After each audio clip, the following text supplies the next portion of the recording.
ভারতের আহমেদাবাদের আকাশ পরিণত হল এক বিষাদের নীল ক্যানভাসে, যেখানে আঁকা হল এক মর্মান্তিক দুর্ঘটনার রেখা।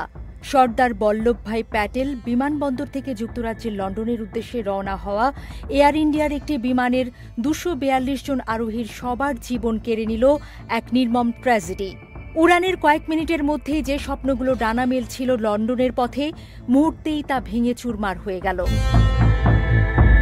দুপুরবেলার শান্ত আকাশ হঠাৎই বিষাদের কবিতায় পরিণত হল।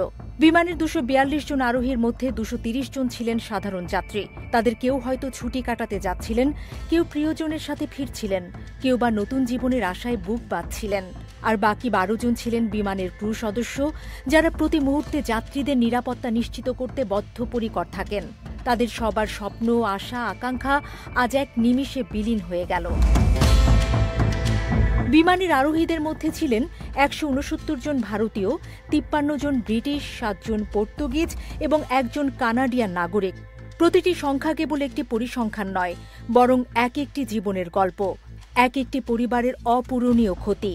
এই মুহূর্তে হয়তো তাদের প্রিয়জনরা লন্ডনে তাদের উষ্ণ অভ্যর্থনার জন্য অধীর আগ্রহে অপেক্ষা করছিলেন, কিন্তু তাদের জন্য অপেক্ষা করছে এক চিরন্তন শূন্যতা। স্বজন হারানোর এই ব্যথা, এই শোক, তা ভাষায় প্রকাশ করা দুঃসাধ্য। Ahmedabad city police commissioner GS মালিকের কথাগুলো বেদনার গভীরতা আরও বাড়িয়ে দেয়। তিনি বার্তা সংস্থা এপিকে নিশ্চিত করেছেন, দুর্ঘটনাস্থলের পরিস্থিতি এতটাই ভয়াবহ যে কোনো আরোহীর বেঁচে থাকার সম্ভাবনা নেই। মনে হচ্ছে বিমান বিধ্বস্তে কেউ বেঁচে নেই। তার এই সহজ বাক্যটি যেন এক কঠিন বাস্তবতার মুখোমুখি দাঁড় করিয়ে দেয়। বিমানটি শুধু আকাশেই ধ্বংস হয়নি, এটি আছড়ে পড়েছে এক আবাসিক এলাকায়, যেখানে বহু নিরীহ মানুষের জীবনও কেড়ে নিয়েছে। চারিদিকে ধ্বংসের চিহ্ন, পোড়া গন্ধ আর স্বজনহারাদের আর্তনাদ। এই দৃশ্য কল্পনা করাও কঠিন।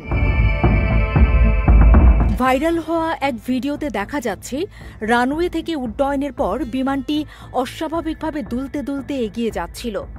এক অনিশ্চয়তা, এক অজানা আশঙ্কায় যেন কাঁপছিল প্রতিটি প্রাণ। এরপরই ঘটে সেই মর্মান্তিক ঘটনা। বিমানটি একটি মেডিকেল কলেজের ছাত্রাবাসে আঘাত হানে। বিমান চলাচল বিষয়ক বিশেষজ্ঞ সাবেক ক্যাপ্টেন সৌরভ ভাটনাগরের বিশ্লেষণ এই দুর্ঘটনার পেছনের মর্মান্তিক কারণটিকে তুলে ধরে। তিনি এনডিটিভিকে জানিয়েছেন, সম্ভবত উড়ানের পরপরই কয়েকটি পাখির আঘাতে বিমানের 2টি ইঞ্জিন বিকল হয়ে যায়। তার মতে প্রথমত মনে হচ্ছে একাধিক পাখির ধাক্কায় 2টি ইঞ্জিনই বিকল হয়ে যায়। উড্ডয়ন নিখুঁত হলেও পাখির আঘাতের কারণে ইঞ্জিন বিকল হয়ে যাওয়ায় বিমানটি পূর্ণ শক্তি হারিয়ে ফেলে এবং নিয়ন্ত্রণ হারিয়ে নিচে নেমে আসে। পাইলট হয়তো শেষ মুহূর্ত পর্যন্ত চেষ্টা করেছিলেন এই 242টি জীবন বাঁচানোর। তিনি মেডে কল করেছিলেন, যা এক ভয়াবহ জরুরি পরিস্থিতির ইঙ্গিত দেয়, কিন্তু নিয়তির কাছে হয়তো তার প্রচেষ্টা ব্যর্থ হল।